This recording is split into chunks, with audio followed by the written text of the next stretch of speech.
Halo guys, kembali lagi di channel HP Bae. Langsung aja di video kali ini aku mau sharing sama kalian untuk ngomongin suka dukaku pakai Infinix Note 40. Mungkin bisa dibilang ini reviewnya telat banget ya dibanding channel lain. Ya jujur aja guys, untuk segarcep channel lain, channel ini nggak bisa karena masih banyak keterbatasan. Tapi ada sisi menariknya kalau review telat kayak gini. Karena HP yang harganya semakin agak jauh dari perilisan, otomatis harganya kan turun. Seperti Infinix Note 40 ini. Waktu rilis harganya kan 2.899.000 tuh, mendekati 3 juta. Tapi sekarang harganya cuma 2,7 juta. Ini di store resminya di Shopee guys. Kalau kalian mau cari HP yang rekomendasi dari aku, kalian juga bisa mampir ke TikToknya HP Bae. Kalian bisa cari pada bagian showcase keranjang belanjanya. Di situ aku taruh HP-HP yang menurut aku rekomendasi di kelas harganya. Tentunya juga dari toko-toko official store. Ya ini sedikit promosi guys. Nah kembali lagi ke sini buat kalian yang mau beli HP ini, bisa banget video ini ditonton sampai akhir buat jadi bahan pertimbangan guys. Kira-kira HP ini worth it nggak sih buat dibeli? Di sini aku mau lepasin casingnya dulu sebelum di review. Oke, aku akan memulai pembahasannya dari hal yang aku sukai dulu waktu pakai HP ini. Pertama pada bagian desain dan bodinya. Desain backdoornya aja kalian bisa melihat nih. Ini punya tampilan yang bisa berubah warna gitu. Gradasi backdoornya ini bisa berubah-ubah gitu. Bahkan punya tampilan yang banyak warna tuh. Kalian bisa langsung lihat. Untuk material udah jelas dari kaca, mantep. Build quality-nya juga bagus, solid. Untuk frame model kameranya juga keren. Ini berasa niat gitu, tegas, gede bentuknya. Bentukan flashnya ngebulat gitu, unik. Dan bentukan frame kameranya juga mengkotak. Ini selaras dengan modelan HP-nya yang kelihatan mengkotak. Apalagi frame-nya yang juga ini kotak ya. Udah tren HP zaman sekarang kayak gini. Dan ini frame-nya juga finishingnya ala-ala stainless steel. Meskipun material sih masih dari plastik, tapi sentuhan kayak gini bikin HP kelihatan lebih mewah aja. Terus untuk berat HP ini juga bisa dibilang mending lah dibanding Infinix Note 30 di tahun kemarin. Ini beratnya masih di 190 gram, jadi masih di bawah 200 gram. Untuk pegangan sih nggak kerasa berat-berat banget. Selanjutnya suka yang kedua pada bagian layarnya. Ini sih hampir sempurna ya kalau aku lihat untuk HP 2 jutaan. Ya, modelan kamera depannya sudah punch hole. Terus untuk modelan bezelnya juga tipis dan simetris. Kanan, kiri, atas, bawah tipis. Untuk panel layarnya juga bagus banget karena udah dari AMOLED resolusi 1080p, kerapatan di 390-an ppi. Jadi kalau aku lihat ini layarnya memang bening banget ya, khas layar AMOLED, dan warnanya juga berasa ngejreng, gonjreng gitu. Dan layarnya tentunya tajam. View angle-nya juga bagus, kalau dilihat dari serong-serong tuh nggak kerasa ngeredup-ngeredup. Jangan lupa HP ini juga punya refresh rate yang tinggi 120 Hz dan itu bisa adaptif. Jadi kalau buat scrolling itu refresh rate tingginya main, tapi kalau berhenti refresh rate-nya turun ke 60 gitu. Jadi ini lebih efisien lagi buat baterainya. Terus bagusnya lagi HP ini juga sudah punya brightness layar yang tergolong terang ya, bisa sampai 1300 nits. Jadi untuk dipakai di luar ruangan ini masih kelihatan jelas. Terus bagusnya lagi layarnya juga sudah terlindung Corning Gorilla Glass. Meskipun kalau aku baca di GSM Arena ini nggak ada keterangan Gorilla Glass berapa, tapi intinya udah bagus lah. Terus bagusnya lagi HP ini juga sudah punya fingerprint di layar yang tinggal tempel nyala. Ini sih asli bagus banget. Jangan lupa HP ini juga sudah punya fitur Always On Display yang meskipun ini nggak nyala terus ya, cuman 10 detik aja. Selanjutnya suka yang ketiga, ini pada bagian fitur-fiturnya asli banyak banget. HP ini sudah punya dari segi body nih, udah punya fitur IP54 yang tahan cipratan air dan debu. Lumayan buat durability gitu, keamanan. Terus HP ini juga sudah punya fitur wireless charging. Di HP lain di kelas harganya masih sangat jarang atau belum ada bahkan. Terus bodinya ini masih punya fitur lagi, yaitu pada bagian di tengah LED flash itu bisa nyala. Kalau di Infinix namanya Halo Light gitu. Ini bisa buat notifikasi, lampu notifikasi gitu. Jadi waktu HP-nya ditaruh posisi tengkurap, ini kalau ada notif itu nyala guys. Jadi enak banget nih, HP nggak punya LED notifikasi tapi belakangnya bisa nyala gitu. Terus fitur fingerprint di layar yang barusan udah aku omongin juga ini keren banget dan enak banget gitu buat keseharian. HP ini tentunya juga masih punya fitur NFC.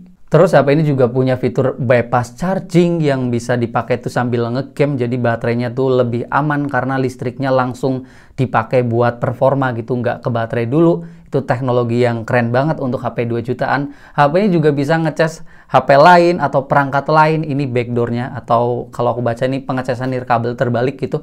Ini bisa buat ngecas nih kalau ditaruh TWS atau ditaruh HP lain yang support wireless juga. Ini bisa guys, nggak cuma dicas, ngecas juga bisa. Beneran HP ini fiturnya banyak banget.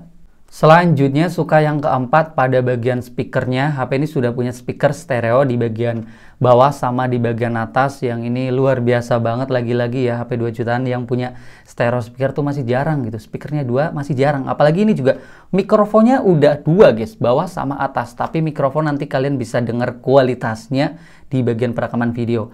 Nah, kita ngomongin speakernya yang aku dengerin secara keseharian, ini juga enak banget, volumenya keras. Suaranya juga berasa lantang, rame gitu, dan ini bassnya juga tergolong lumayan kerasa, suaranya agak bulat gitu. Karena ini kalau ngomong-ngomong kolaborasi juga speakernya join sama JBL. Keren banget. Kalau untuk kualitasnya kayak gini guys.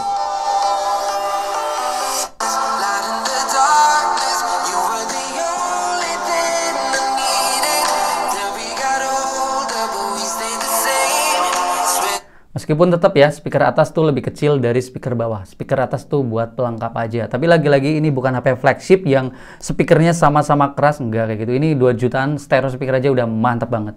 Selanjutnya suka yang kelima pada bagian kameranya. Ini mantep sih kamera belakangnya.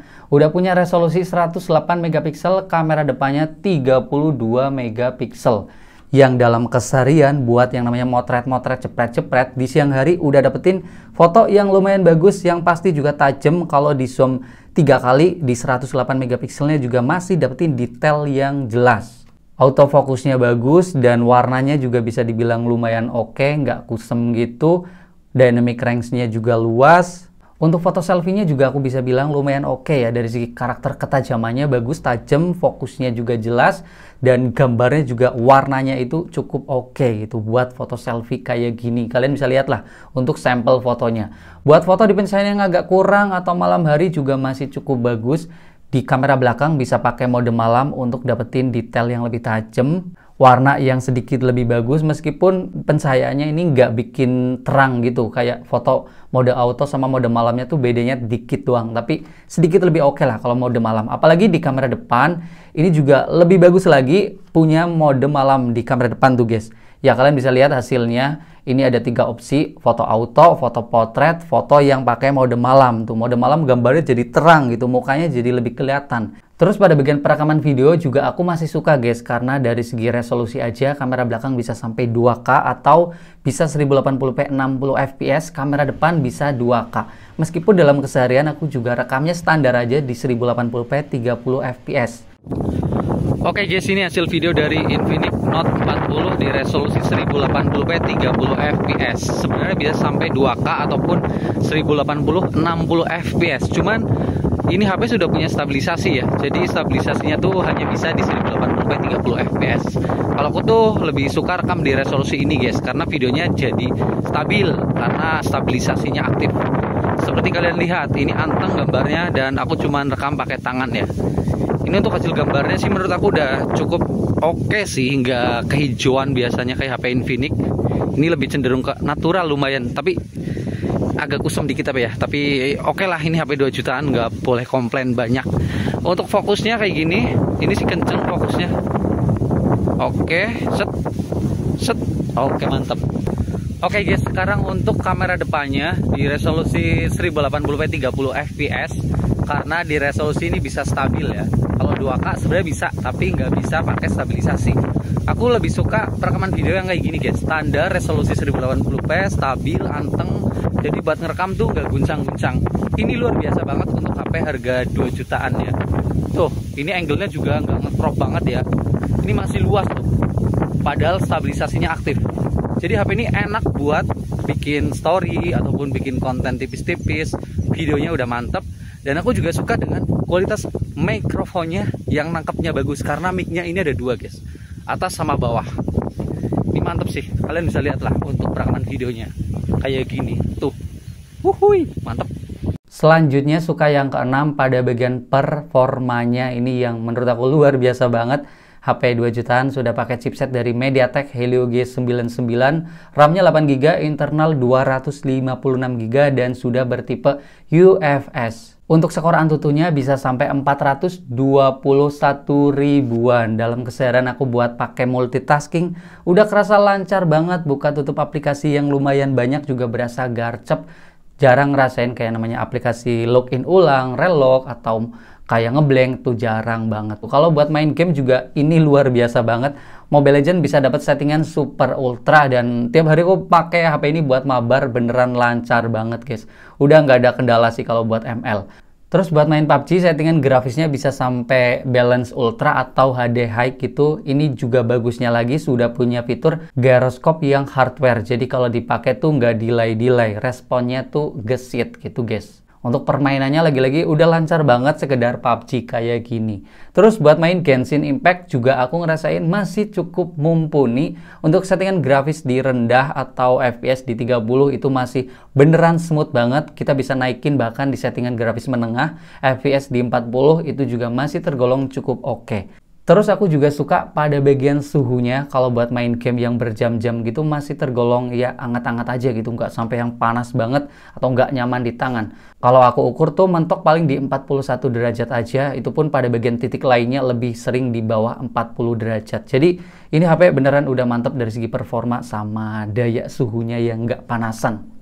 Selanjutnya suka yang terakhir, ini yang ketujuh pada bagian baterai dan chargingnya. HP ini sudah punya baterai berkapasitas 5000 mAh yang ini udah standar kayak HP zaman sekarang. Aku pakai dari baterai 100% ke 10% dengan menggunakan jaringan data bukan pakai WiFi. Itu bisa dapat screen on time tebus di 8 jam 37 menit. Intinya udah lewat dari 8 jam, ini udah tergolong baterai yang awet. Padahal aku pakainya juga nggak ringan-ringan banget, aku juga pakai buat main game. Untuk chargingnya juga bisa dibilang yang kenceng ya, ini bisa sampai 45 watt. Aku ngecas dari baterai 10% ke 100%, cuman butuh waktu 58 menit. Kalian bisa lihat di bagian screenshotnya. Jadi ini HP baterainya awet, ngecasnya kenceng gitu, mantep. Jangan lupa tadi HP ini juga sudah punya fitur wireless charging dan ini juga sudah dikasih dari boxnya yang namanya power bank mini yang buat ngecas si tempel-tempel kayak gini. Jadi mantep. Oke guys, kalau barusan aku udah sharing pada bagian sukanya, sekarang aku sharing pada bagian dukanya waktu pakai HP ini. Ini bisa banget diperhatikan dulu guys sebelum kalian beli. Takutnya kalau kalian beli tuh agak kurang cocok atau agak nggak nyaman nantinya gitu. Duka yang pertama waktu pakai HP ini pada bagian ya kameranya nggak punya lensa ultrawide ya. Untuk HP yang harganya mendekati 3 juta, kalau kalian mau cari yang ada lensa lebar jangan di HP ini. Mungkin di Xiaomi Redmi 13 itu ada. Kalau di HP ini nggak ada. Meskipun kelihatan lensanya rame ada 3, tapi kamera yang 2 ini kamera gimmick potret sama makro doang. Jadi ya ini nggak punya lensa ultrawide. Dari dulu Infinix memang jarang banget yang punya lensa lebar. Nggak bisa tuh foto lebar-lebaran 0,5 gitu. Selanjutnya duka yang kedua pada bagian bug di mode malam. Aku sih agak risih sama pada bagian ininya karena bener-bener cukup ngeganggu. Ya ini kalian bisa lihat lah pada bagian fotonya. Waktu foto di malam hari dengan objek yang beneran gelap, itu pada bagian hitamnya tuh ada kayak putih-putih totol-totol gitu guys. Jadi nggak bersih hitam gitu. Ini hanya terjadi waktu pakai mode malam. Kalau nggak pakai mode malam, kalian bisa lihat di fotonya tuh bersih. Kalau mode malam malah kayak gini guys. Jadi itemnya tuh kayak berasa meluber-luber gitu, nggak celing hitam gitu. Ini kalau buat foto malam hari lebih baik nggak usah pakai mode malam, terutama foto yang beneran gelap ya. Kalau foto nggak gelap banget sih, nggak ada kayak gini, aku nggak ngerasain. Mungkin itu faktor softwarenya doang yang ngebug gitu. Nanti kalau ada pembaruan software bakal hilang atau enggaknya sih aku sebenarnya nggak tahu. Tapi yang pasti-pasti sekarang itu ada kayak tadi guys, waktu foto pakai mode malam di objek yang gelap hitam gitu. Selanjutnya duka yang ketiga di HP ini tuh pada bagian getarannya tuh nggak enak ya. Ya kayak haptiknya gitu. Itu kerasa receh banget kayak berasa derang kayak HP 1 jutaan banget gitu. Ini nggak kerasa kayak nyaman. Apalagi buat kalian yang suka ngetik-ngetik sambil pakai getaran tuh nggak nyaman banget di HP ini sih. Aku ngerasain kayak gitu banget. Jadi untuk getar-getar di HP ini semuanya aku matikan guys. Baik untuk navigasi atau untuk ngetik itu karena getarannya tuh nggak enak banget kayak HP entry level yang 1 jutaan kecil gitu guys. Selanjutnya duka yang keempat yang aku rasakan pada bagian tombol ini apa ya, power sama volume. Volume masih mending guys, tapi tombol power yang ini, tombol on off gitu itu kecil banget, sama ini tuh terlalu ceper gitu, kurang nonjol dikit. Mungkin biar estetikanya tuh bagus gitu, kayak berasa slim gitu kan. Tapi yang aku rasakan ini kayak tombol HP yang sering dipakai udah bertahun-tahun terus agak manjlep istilahnya gitu. Ini benar-benar kecil guys. Jadi agak kurang nyaman. Untungnya ini aku jarang pakai karena kan bisa pakai fingerprint buat nyalain atau buat matiin, kan bisa pakai mode ketuk 2 kali juga karena sudah punya fitur ketuk 2 kali nih guys. Ya intinya ginilah, tombolnya tuh berasa kecil aja sama kurang nonjol gitu, terlalu ceper banget. Ini nggak tahu kalau dipakai sampai bertahun-tahun malah bakal manjlep lagi guys. Selanjutnya duka yang kelima ini pada bagian portnya yang banyak dikurangin. Kayak HP ini sudah nggak punya port buat cek audio tuh, nggak punya guys. Padahal bukan flagship tapi nggak punya. Jadi kalau buat orang kayak aku yang kadang-kadang suka dengerin musik pakai headset berkabel atau buat colokin mikrofon eksternal tuh nggak bisa guys. Jadi ya ini nggak ada gitu. Terus HP ini juga sudah nggak punya tempat buat naruh slot memori, nggak ada guys. Jadi slotnya ini cuman buat 2 kartu SIM card aja. Tapi untungnya HP ini punya memori yang gede ya, 256 GB. Tapi ya gitulah, intinya nggak bisa ditambahin memorinya. Oke guys, mungkin segitu doang yang bisa aku sharing sama kalian suka dukaku pakai Infinix Note 40. Kalau ditanya apakah HP ini worth it atau enggak, jujur aja HP ini sih menurut aku terlalu worth it ya dengan harga segini. Bukannya aku dibayar sama Infinix, enggak guys. Tapi kelebihannya tuh terlalu banyak gitu. Kayak HP ini punya desain body yang bagus. Layarnya sih udah maksimal banget, keren parah. Fiturnya tadi juga banyak banget, HP ini speakernya juga udah stereo, kameranya tergolong oke buat foto ataupun video, performanya juga bagus buat keseharian ataupun buat main game sekalipun, baterainya tergolong awet, chargingnya juga tergolong kenceng. Kekurangan atau dukanya memang tipis-tipis doang ya pada bagian kecil-kecil, kayak nggak ada lensa ultra wide, ada bug tadi di bagian mode malam, terus mode getarnya yang nggak enak, tombolnya tadi yang agak kekecilan sama keceperan, terus nggak ada cek audio sama slot buat memori gitu. Itu kayak jadi nggak masalah lah dengan kelebihan sebanyak ini gitu. Ya intinya dari segi spek, HP ini tuh agak susah nih kalau dimendang-mendingin dengan HP lain di kelas harganya. Kayak terlalu banyak kelebihan di HP ini, susah di counter gitu. Tapi kalau kalian punya pendapat berbeda atau pengalaman berbeda dalam pakai HP ini, kalian bisa nambahin di kolom komentar. Mungkin videonya sekian aja dulu, kita bakal ketemu lagi di video selanjutnya dan bye-bye guys. Wow, mantap.